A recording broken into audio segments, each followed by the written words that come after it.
in their favor? The Latinos? What could we do? Well, the left says we recently found that answer, didn't we? Yeah. The president issued his executive order on immigration.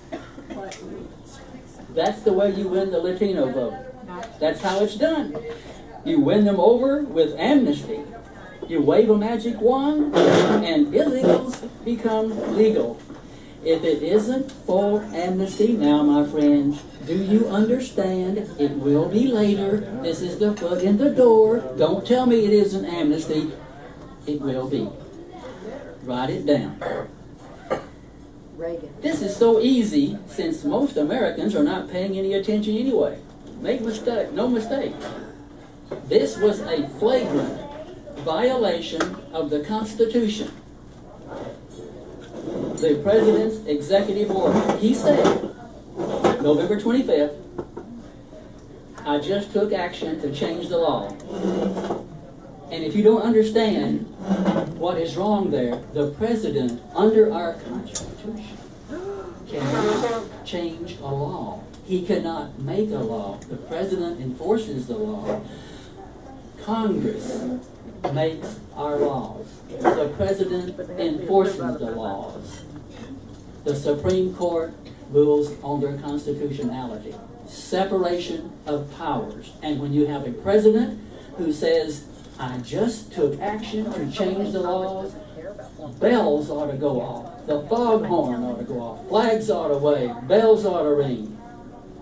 But nobody's paying any attention, are they? So what's next? What will he do next? Again, we must understand that these leftists, liberals, socialists, progressives do not care about the people. They care only about holding on to political power so they can change America fundamentally. To remake this country, they must first unmake it. They don't care about blacks, their unemployment, their hopelessness, their broken families. They don't care about women. But as a group, they can all be exploited as a large voting bloc. And the Latino vote is all that the left cares about, the vote. Whatever individual issues these groups may have, black issues, women's issues, Latinos issues, these issues are used by the political left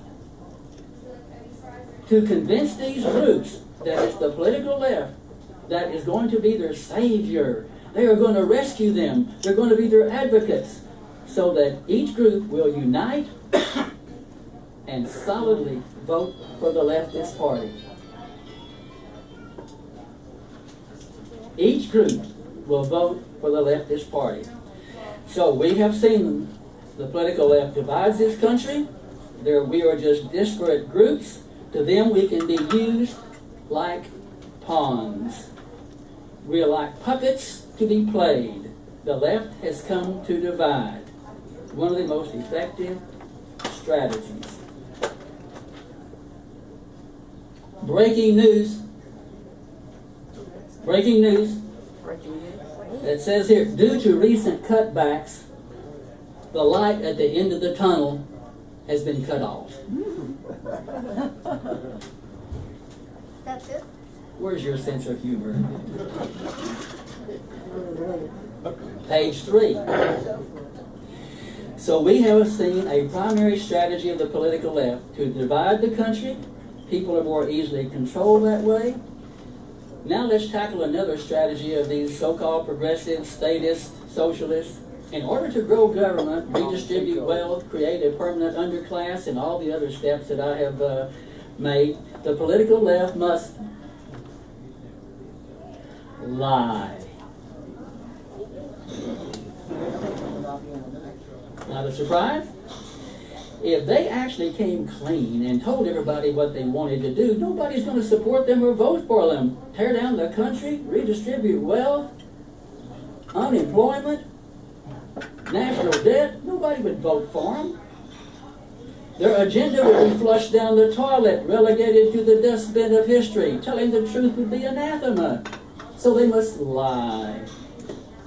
Saul Alinsky said they had to do what they they had to say what they needed to say and be what they needed to be in order to advance the agenda. Saul Alinsky, I talked about him in the previous talk. You do what's necessary.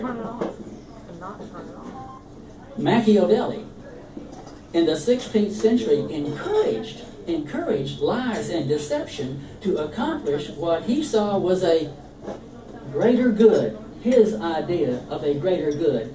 Socialists, leftists have in their own head what is a greater good, their concept of whatever the greater good is. And this was Machiavelli in the 16th century. So do you understand? These ideas are not new. Nobody has recently come up with these. These are old. Machiavelli only accumulated and collected a lot of them and published it. During the years of the old Soviet Union, the news outlet was Pravda and one called Izvestia. Remember that? The poor people under that system received only the information from the Communist Party. What they got was the party line. Outside of the Soviet Union, nobody believed a word of what Pravda wrote. They knew it was propaganda. It was part of the indoctrination. Does anyone think Cuba gets truthful information? Leftist socialists get to be skilled, practiced, and convincing liars. Last fall, MIT professor Jonathan Gruber said that in designing and doing his architecture of Obamacare, that he had to torture the words. He had to deceive. It wouldn't have gone through. He said that. He had to torture the words. He would have to do that in order to get it to go through. And he knew he could fool everyone because of the, do you remember? Because of the stupidity of the American people.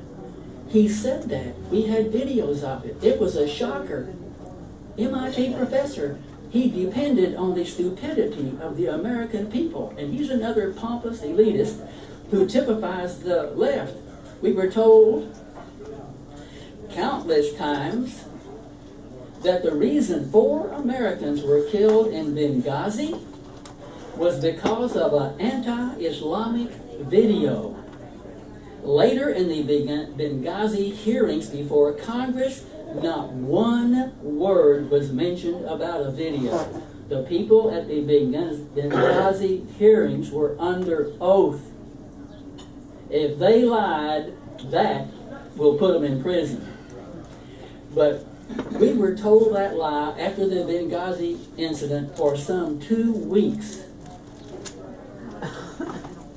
2 weeks. It was the Islamic anti-Islamic video. It was the anti-Islamic video that caused Benghazi. We had the explosion and 4 people killed because of an anti-Islamic video. And that was a lie. That has got to be one of the biggest ones, and you and I need to recognize that. We were told you can keep your doctor, you can keep your medical plan, family costs for insurance will go down by $2,500 a year. We were told the deficit would be halved. Do you remember that? The deficit will be halved. When this administration is over, Obama will have added to the national debt more than all the previous presidents combined. It was thereabouts of 10 trillion at the end of Bush's presidency. It is 18 trillion now. In 2 more years, when Obama is gone, it will reach about 20 trillion, the way it's set up. He will have doubled the deficit. He will double the debt. This is the national debt. And he will have added more to the national debt than all the previous presidents combined. We have had at least 3 stimulus programs who can keep track. They were supposed to get Americans working and stimulate the economy. That hasn't happened because that wasn't the purpose. Does anybody know where the money went? Reckon it went to banks or some cronies of the government? What happened to the laser-like focus on the jobs? That too was a lie to fool the low-information voter. The government never believed there would be more jobs and a stronger economy. It was a lie. Last Labor Day, the president blew a lot of people away. He says, this is a quote, "By almost every measure, the American economy and American workers are better off than when I took office." People looked at that in just stunned bewilderment. What? What? The facts are the polar opposite. We are told that global warming, climate change is going to ruin us all, but there hasn't been any warming in the last 17 years. It is a lie.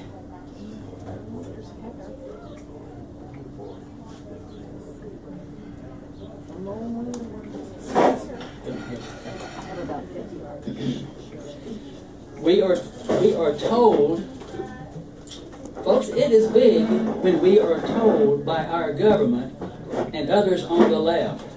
These are intentional, direct lies perpetrated on the American people. Our government is lying to us. And these that I've noted are not even going to scratch the surface, but you get the idea. The left are skilled, convincing liars, and they being elitist, they can count on the stupidity of the American people.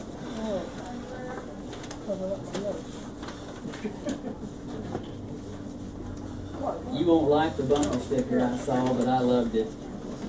It says, 30 years ago, we had Ronald Reagan, Johnny Cash, and Bob Hope. Today we have Barack Obama, no cash, and no hope.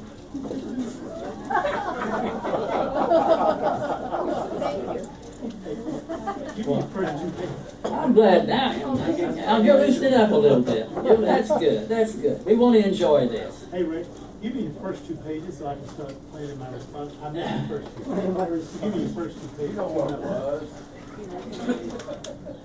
Page 4. Take the staple off. So the leftists, the socialists, progressives, they're all the same now. They have as their intentional, purposeful strategies to divide this country any way they can, to lie to us. This is a summary, Curtis. To lie to us and achieve their goal of remaking America.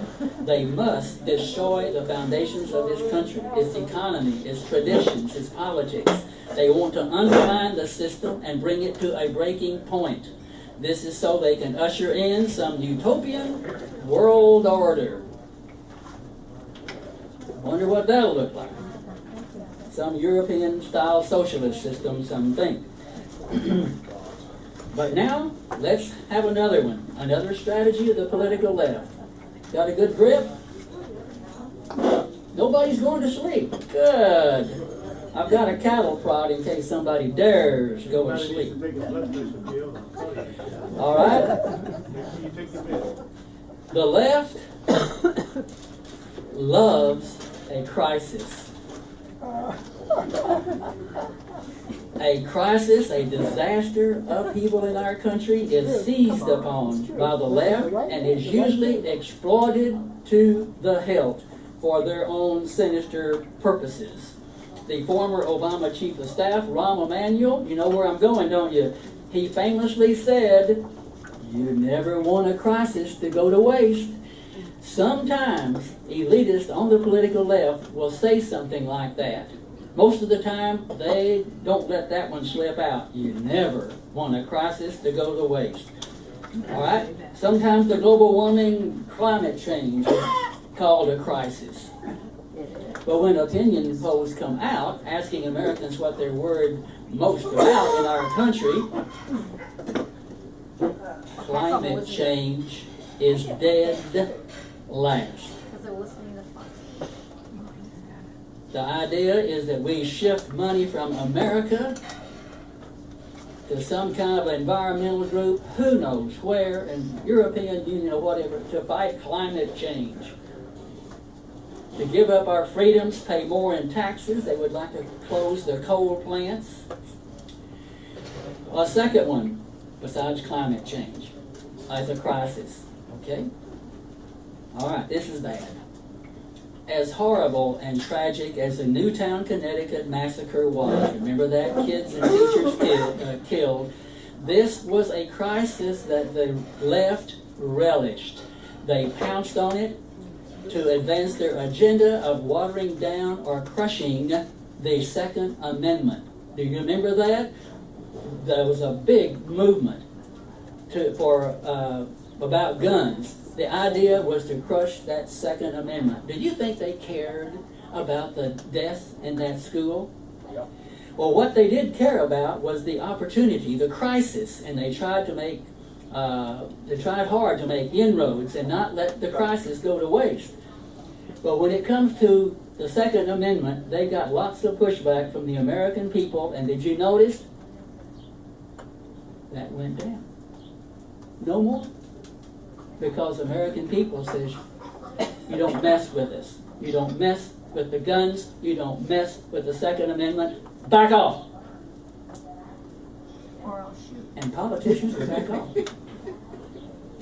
Another tragedy used by the leftists was Ferguson, Missouri. A white cop kills a black teenager. Was it necessary to demonize the nation's law enforcement personnel over this? Why didn't the president, the attorney general, calm the crowds? Why didn't they attempt to bring people together? Why were all the cops seemingly everywhere to blame? We blame the cops. Why did they only incite more anger, more division? So part of the problem is we don't have anybody standing strong in Washington. But that's a good question. Next one. Who's got the mic? Okay. Hello, Ray. It's always interesting listening to you. What do you make of Ted Cruz and his policies? That's the question. What's your take on him? Is he going to save the country?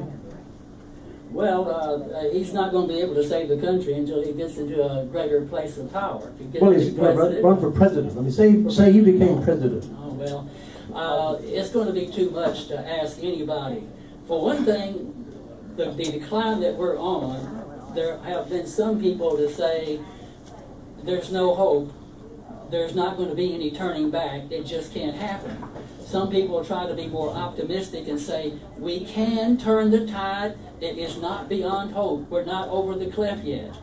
So Ray, So who is your standard bearer? Who would you like to see, that would promote your views and your cures for the country's ills? Who is the one person you think is needed? Well- What's his or her name? Well, right now, I like Scott Walker, who is the governor of Wisconsin. For one thing, he has beaten back the left 3 times. He has had 3 elections in 4 years. The unions opposed him. They brought every kind of opposition they possibly could. They brought in people from other states. They raised millions of dollars. They tried to work him over. They did every dirty deed that they possibly could. And he survived 3 elections, and that was a recall election. Some of that is almost unheard of, and Wisconsin is a liberal state. So I favor him kind of first of all, but to answer your question, John, I was going to give Ted Cruz some time to get some experience, and I like that, but I could almost say they are equal in my estimation. So say Scott Walker getting power. What policies do you think he's going to enact that's going to get the country onto the right road? Give me like 5 policies that you think he should enact. I'm sure I wouldn't be able to do that. Well, come on, Ray. You must have some ideas. I'll give you 5 policies. What policies do you think? I mean, should he ban unions, for example? Should he promote, should Should he ban abortions? I mean, what should he do that would... Resurrect the Ku Klux Klan, sure. Well, I'm asking Ray, you know. He doesn't have an answer, I'll give you one. No, you haven't turned in a minute, but I'm asking Ray. I mean, well, look, it would have to be a slow process, first of all, to roll back or just cancel Obamacare, because that is a terrible, terrible weight on the whole country. It is dragging us down. It is why people cannot keep their jobs, or why people cannot keep a number of hours, and is driving up the cost of not only health care but everything else. It is a burden. It is a burden, and we don't want government involved in health care. You and I shouldn't want government involved in health care. We're crazy. That would be one thing. Another thing, that we need to give somebody else the turn. One thing I would do, now this might be too radical for you. You're gonna go through the roof. No, here, no, Go ahead. Okay. Everything Obama has done, I'm just getting him one more answer. Most everything Obama has done, conservatives believe, have been harmful. They have dragged this country down, and they will continue. So there is a certain logic that says, roll back everything Obama has done. Scott Walker, Ted Cruz could not possibly do that. That is where you start. You get the weight of government off of people's back. You get the jackboot off of the neck of the country, and we can go forward. There is hope. All right, that's the best I can do, Dave. Okay, you talked about what a great job we did in winning World War II. Are you aware that the isolationists who did not want us to get into World War II were Republicans with their America First committee, and that in fact what a Democratic president presided over winning World War II? I know a Democratic president presided over winning World War II, and Roosevelt gets a whole lot of credit for doing a whole lot of that. Yes, that's good. I am extolling the virtues of our country, Dave. Okay. Are you aware? Are you aware that George Bush lied us into the war in Can you get Iraq? him to back off the mic a little bit there, please? Are you aware Thank you. that Ronald Reagan sold cocaine in the United States in order to buy weapons to send to Nicaragua? And those are both Republican presidents.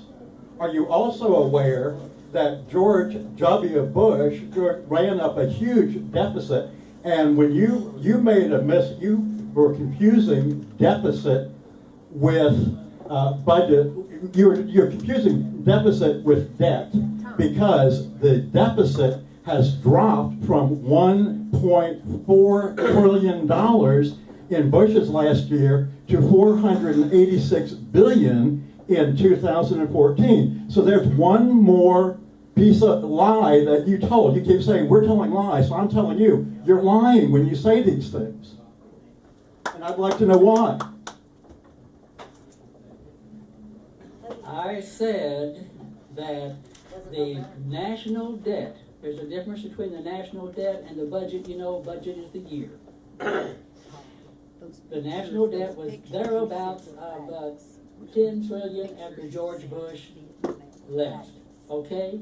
At the end of Obama's term, if it's 18 trillion now, it's going to be thereabouts of 20 trillion. He has doubled it. That will mean he has added more to the national debt than all the presidents before him. That is based on spending that was already put in place before he came into office by Republicans. Next question. Not so. Democratic Congress.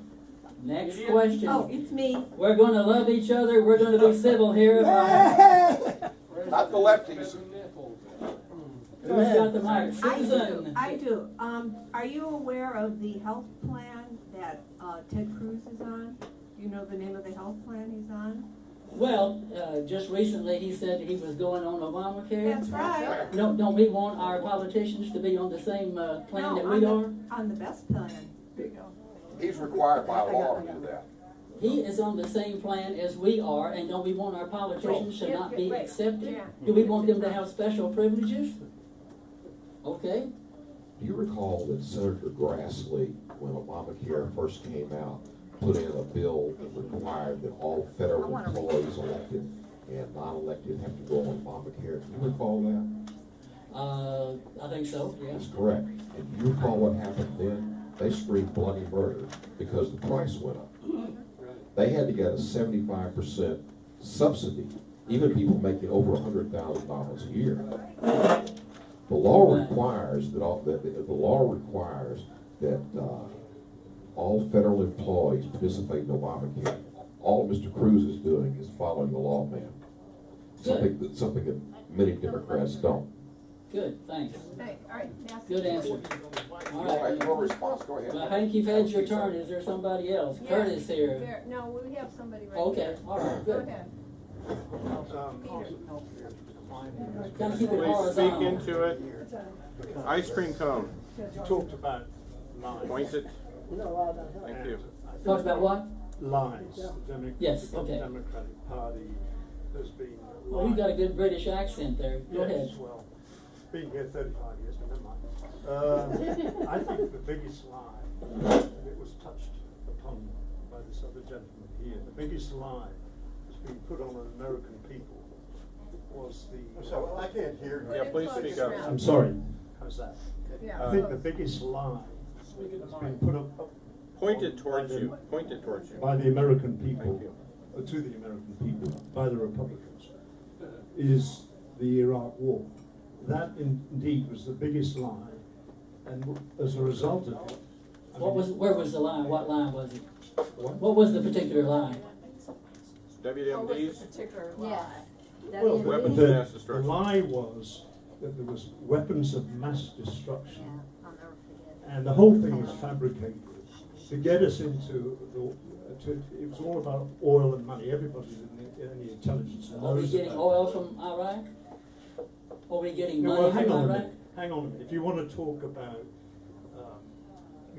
our involvement in Iraq, if you can have a country that is a large oil exporter, okay, that is with a very pro-American democratic government, that's a very good thing.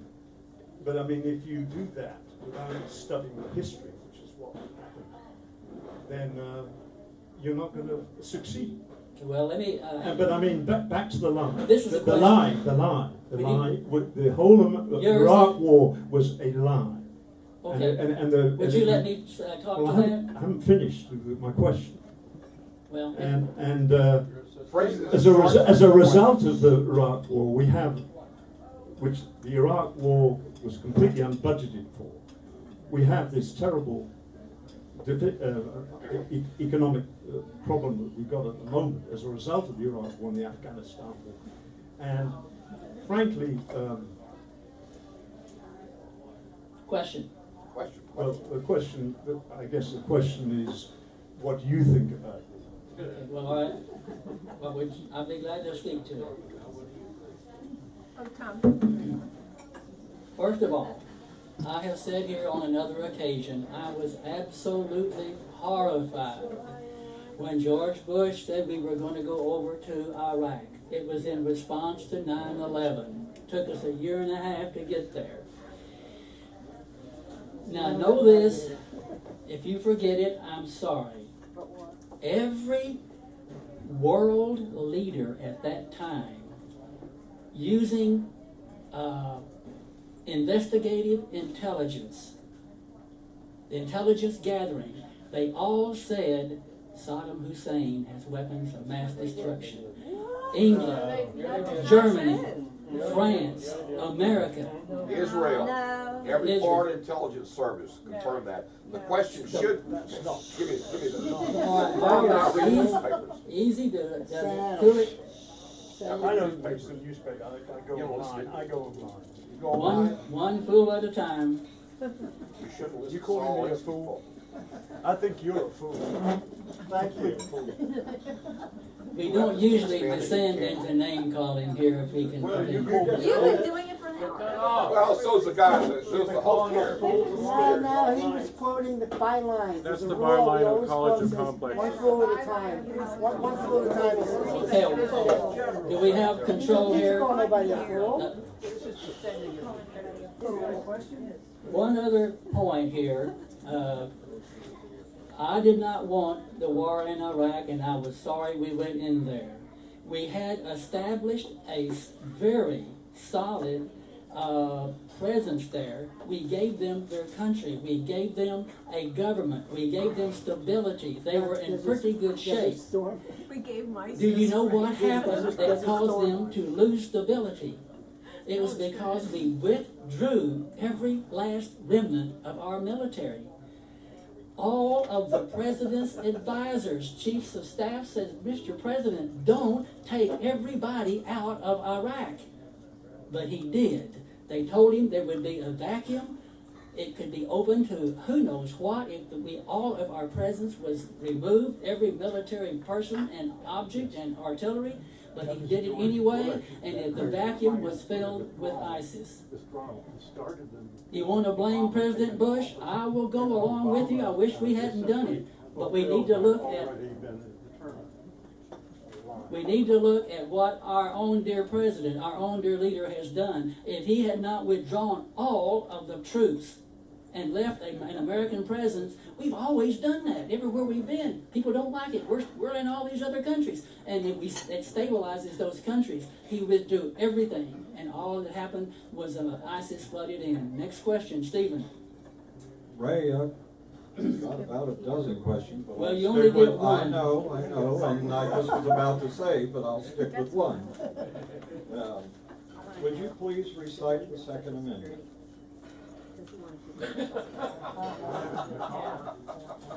Without looking. Without looking. Without looking, please. Uh, No, I ask you to do it without looking. the right of the people to keep and bear arms. I do not have it memorized like Ted Cruz does. Okay, you said the right of the people to keep and bear arms. Yes. Okay. It says, a well-regulated militia being necessary to the security of a free state, Good for you. comma, the right of the people to keep and bear arms shall not be infringed. See, I didn't even have to look, because I know what it says. And that's the problem with a lot of people who are against any sort of gun control, because they forget the first part. In 1791, I think it was around that time, the United States Congress passed a, did This you know is a this? Yeah, question. I know, I'm about to ask you a Well, question. let's try to get on with it. Well, then here's my question, let me just cut to the chase. Would you be willing to serve in a well-regulated militia if that was necessary for you to keep and bear arms? Would you be willing to do that? That's a good question. Well, I'm a little past my prime on that, and Well, did you ever? Did you? Have Did you you? ever served? Question. Were you in the Army? so I don't know the answer to that. Where were you during? No, I had a physical problem, so I didn't go. I can't answer that question. No, Okay. Question. sorry. I think somebody else. I got a question. Question. Yeah. Hey, Ray, Hey, Curtis, I'm your friend over here. my old buddy. Two quick questions. What did Dick Cheney mean when he said over and over again, deficits don't matter during the war, if deficits that important? What do you think he mean by that? I would. Ted Cruz, why did it take him 2 years to go on Obamacare? And what health insurance was he on before he went on Oh, his Obamacare? wife. That's actually His three. I don't know the answer to either one of them. His I didn't wife. talk about either one of those. Is there another question? But he was on his wife. He was on his wife's health insurance for the last 2 years. Oh, he's on his Because of wife. That's true. So if Okay. he was so interested in going on, following the line of a federal employee being on Obama, being on health insurance, why did it take him 2 years to do that? Why was he stuck on his wife's health insurance? Why did Dick Cheney say over and over again, deficits don't matter? The only time it seems to matter is when the Democrats in the office. I can't speak for I can Dick answer Cheney. those questions if you Wait, want. no, we got mics here. Read the I mic. can answer the questions you In the want to back and answer. maybe then, Mike, sorry. Hank, whatever. Only got a few more minutes. They're Let him going to answer deliver that my question meal he's here in a got few to answer. minutes. It's quick. I got to answer those questions if you give it to me. Would you Where want I'm to going talk? to eat. Yeah. Then ask All right. your mic. The answer to the question, Curtis, is that, the answer to your question is, then I'll have a question. it's my His question. wife was employed by Goldman Sachs. When he announced to run for president, she took an unpaid leave of absence, benefits stopped.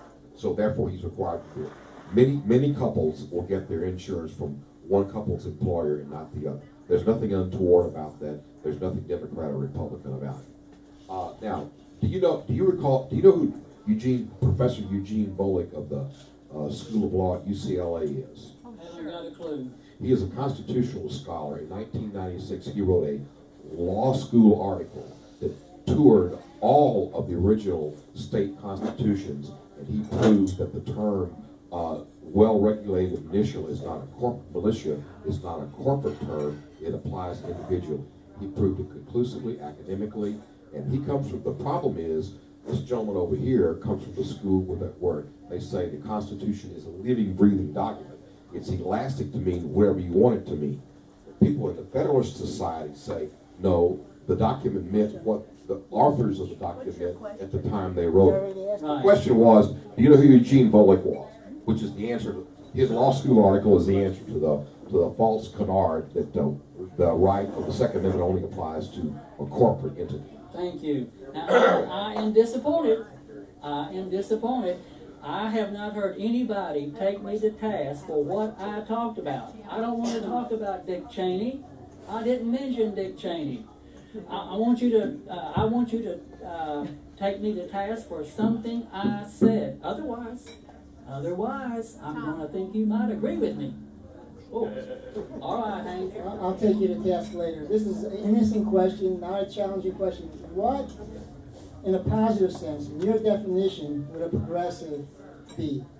Well, I mean, you can't be conservative for everything. Things have to progress. So how would you define that? Well, the word progressive is a good word. If I'm saying that I am progressing towards something, that is a very positive word. But when it comes to a political progressive, those people have chosen that word, picked up that word, and they are using it. But they are socialists, they are big government people, they are leftists. The progressives are leftists. That was what I tried to say tonight. What would a political progressive that's not duplicitous or is somebody that you would admire? I mean, how would you define a progressive political trait? Okay, I'll try to keep this simple. 4 questions. Oh no, don't do simple. We want One something question at a complicated and time. One confusing. question. Four. Are you on Social Security and would you like to keep it? Number 2, are you on Medicare? Yes. Would like to keep it? Yes. Okay, number 3, are you part of the 2% that, with the recent redistribution of wealth going further and further up the line, where the middle class is being left behind and gone down? However you say it. Do you believe that the 98% should have a say-so in how how fair things should be for everybody, to lift up everybody? Do you believe in a strong middle class? And Yes. You do believe in a strong middle class? Yes. Okay, then I guess you need to understand how we get there and how we've lost it and how we can get there again. Number 4, do you believe in war or peace? Everybody believes in peace, but what what would you do if somebody attacked you? I'd love Iraq. What do you do when the One Russians invade word Iraq? on that. One word on that. What do you do when Iraq We gets invaded? all want peace. Is there anybody, lunatic or other, who would not want peace? We The do war not machine. want war. Wars that help We do not The want war war. machine. The war machine. Somebody wants war. Military industrial complex. Military industrial complex. What? Ray, Okay, next what? question. All right. Who got us into the Vietnam War? Well, that would have been Lyndon Johnson. Thank you. No, it goes back further than Well, that. No, she didn't do that. He accelerated it. Harry He accelerated it. That would have been Lyndon Dummy Johnson. Durock. LBJ is known for accelerating the 50,000 troops. He was fighting 2 wars. We've got about JFK 5 was minutes. pulling We've us got more out. time than usual, but 5 minutes and He I'm had sitting something in down. common with Bush. He was white. He was a big stockholder. Are we ready for the question? What? Lady Bird. If you can remember it, I have individual copies of a comment by Thomas Paine sitting out here. Take one. Thomas Paine, a comment, and it's yours, free.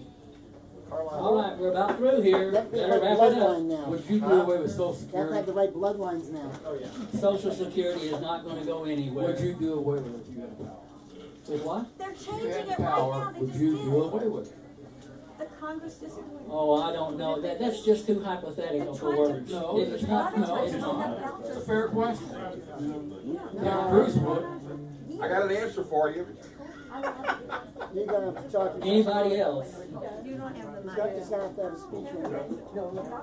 Okay, since the government should not be in the healthcare business, will you pledge tonight to give up your Medicare and go on private health insurance, which you pay for out of your own pocket? No. We had Medicare before we had Obamacare.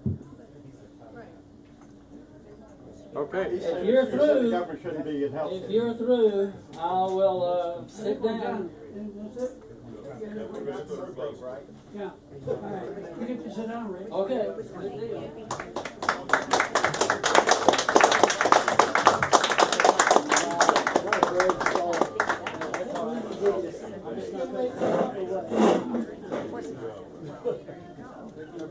Oh, that would have been number 5. Now, at last, it's your turn to talk. So, who wants to be first? There has to be. Did you want to be first? Not yet.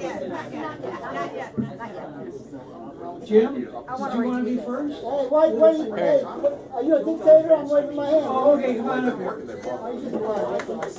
I'm not blind. You're a dictator. No, You're earlier. a socialist. I'm not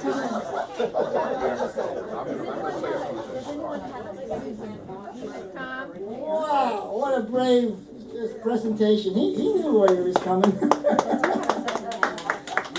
Well, if you would elect me president, the first thing we're going to do is get out of Guantanamo. After we seal all my records. Ray, yeah, I guess you all know what I'm going to say. I'm going to say the same thing. Like he says the same thing, you say the same thing. I'm going to say the same thing. Beware the left-right paradigm. How is that relevant? Well, Ray, you brought up some strong points about what made the country great. I love that part of your speech. Tom. That's a little too loud. But this idea of blaming one side or the other is ridiculous. I mean, everybody here has a million things that the Republicans could have done, and I agree with that. Especially the war. What a big lie. But there's a lot of them. It's endless. So there's a very good analysis of what the left-right paradigm is. It's a trap. It's when you think that your party represents you, represents the ideals that we are searching for, peace. We have a war party. Obama is in the war party. Obama has just this week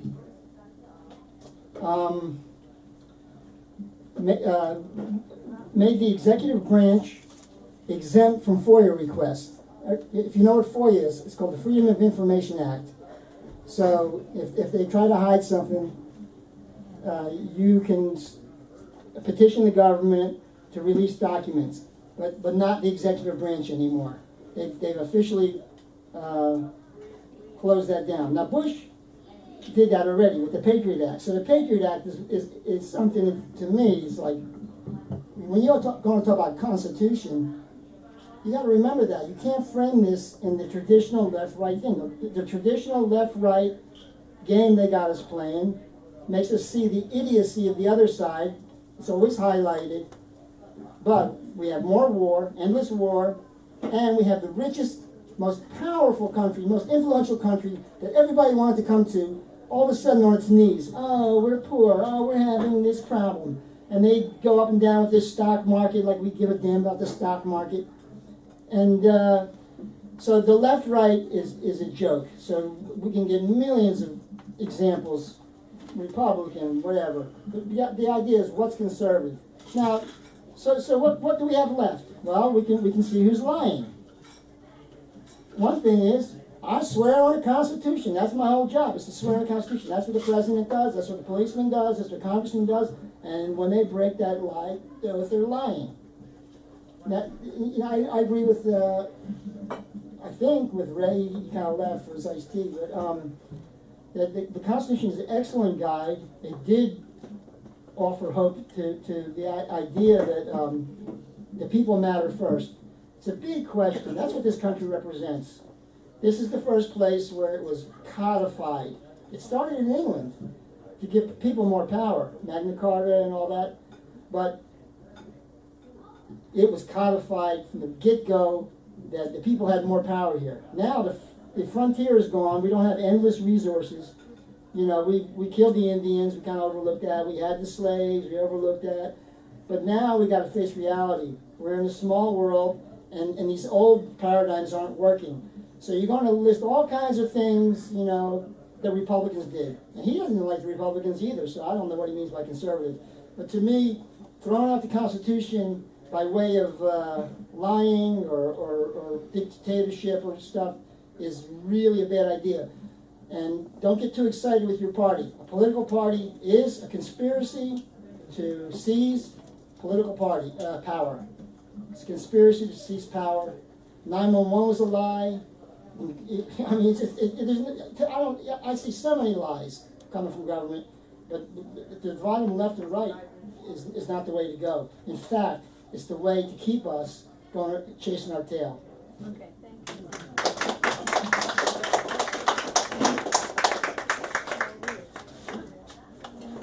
Well, I apologize to the group. I've got to leave at 8:05.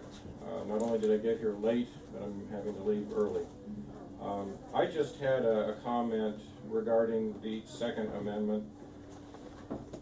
The right to bear arms is a culture. It is, it's kind of like if you're going to compete in gymnastics, well, you have to work out. You have to work out at the gym. And if you're going to be any good at it, in any martial encounter, it really is comparable to the Olympics. I mean, there are a lot of ways you can lose. Even simple things like trying to load under stress, trying to change clips and things, what happens when your gun jams. These are all things that people pick up over years of experience, training with guns, having a gun culture. I didn't grow up with a gun culture. First time I fired a 9mm pistol, I took a clip out of my skin there, right in there. I made the beginner's worst mistake is I lost a little skin there. Very embarrassed about it. Didn't let anybody know who I was with. So just things like that. The other thing, I wouldn't have missed this one for anything. Having Ray get up and speak, this is truly choice. And it gives me a chance to critique the decorum. We really need to strive to be congenial to the most radical views expressed here, because believe me, there are radical views that get expressed here on a regular basis. So let's have a little equanimity and inner peace on this. And lastly, I agree so much with Hank. One of my mentors in this was Terry Hayfield, a former union organizer in the microchip industry. Mr. Hayfield was a socialist, a Marxist at one point, and he finally came to the realization that both parties were being used to advance what he referred to in Trotsky's book as the permanent revolution. We're being moved incrementally by both the left and the right, and it's really only the voice of the people. Folks, we need to come together over the basics. Yeah. If you can move all this stuff to the side, you know, the issues that maybe are important but they're not shared, if we can find our shared common interest in this, we really need to get together on it. Thank you.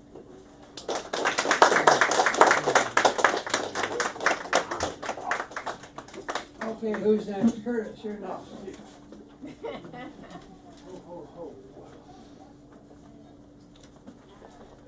I kind of feel like I almost need to pray before I start. And Curtis, I apologize. It's 8:05. I got to cut you. Man, So- that's all right. Yeah, Is that all right? I couldn't get here in time either, to be honest. I was, you know, this is March Madness and Sweet 16 and stuff like that. And Okay. some buzzer beaters were going on.